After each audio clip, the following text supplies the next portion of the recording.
Good morning! Bali umaga na dito pero madilim pa rin siya at umuulan. Yan, alas 7 pa lang ng umaga pero madilim pa rin at ang lakas ng ulan, super lamig pa. Kaya si Mr. ay pagdadrive ako, sasamahan niya ako sa Life Lab para magpakuha ng dugo. So, magkakaedad na tayo kaya kailangan na rin natin magpa-check up, magpakuha ng lab works nating dugo natin. Kailangan na natin magpa-check up ng ating creatinine, yung ating cholesterol, syempre yung sugar natin. Yan, sobrang lakas ng ulan.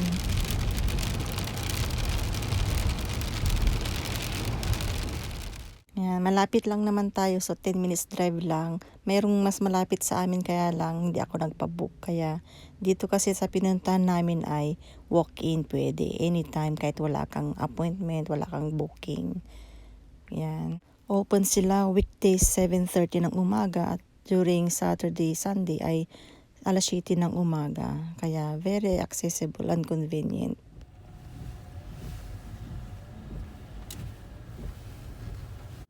So may mga nakapila na before me at pang-anim yata akong pasyente yan. Yan ang Life Lab, so laboratory. May work ngayon si Dada pero sabi niya hintayin na lang daw niya ako kasi kukunti pa naman ang mga pasyente.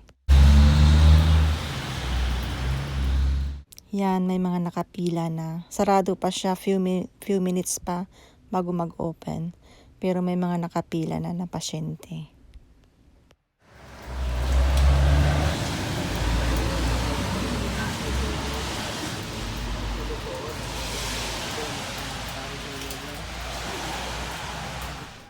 Yeah, I'm waiting for my turn.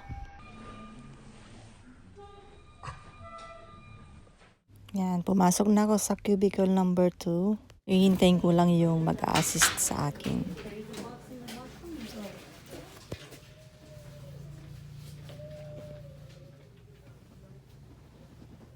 Yan, tapos na at hindi ko binidyohan yung pagkuha nila ng dugo.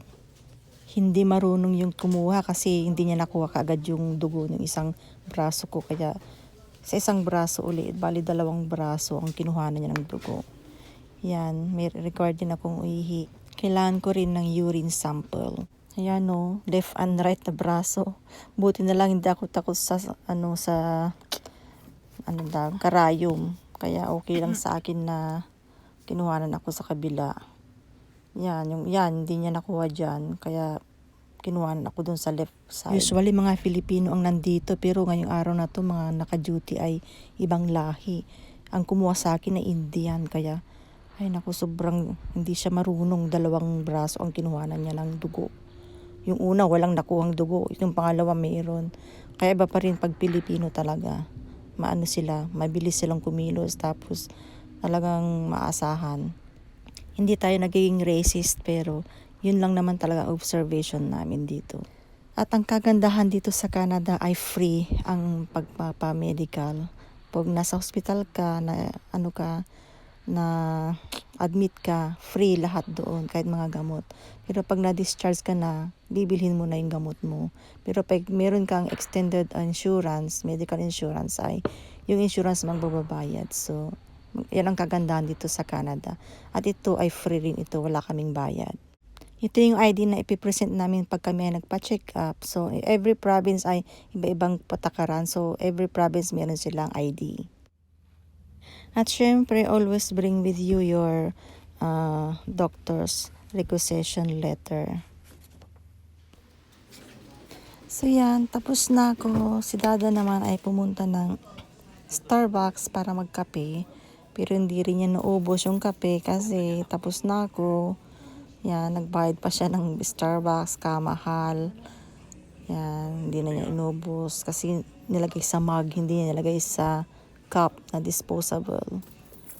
Kaya yan, hindi na niya inubos dahil meron din siyang work. So kami ay uuwi na. Yan yung Starbucks doon sa may corner, doon ang laboratory. Yan, dito yung walk-in, pwede ka anytime kumuha ng blood works. Hindi kagaya na ibang laboratory na kailangan mo magpa-appointment. So yan, pauwi na kami at still umuulan.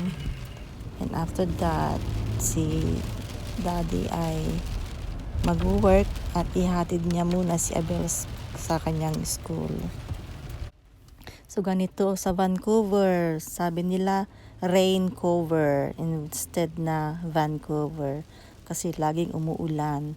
Wala pa kami snow. Last year hindi nag-snow dito. So hinintay pa namin kung magkaka-snow ngayong taon kasi wala pa. Ulan-ulan. Last week ay puro sunny. Pero ngayon ay ulan. Yan, na-drop na ako ni Mr. sa bahay. Now it's time for him to take Abel to school. Yan, idadrop muna niya si Abel sa school and then bago siya pumasok sa kanyang trabaho. So thanks for watching again. Like, subscribe, comment below, and God bless.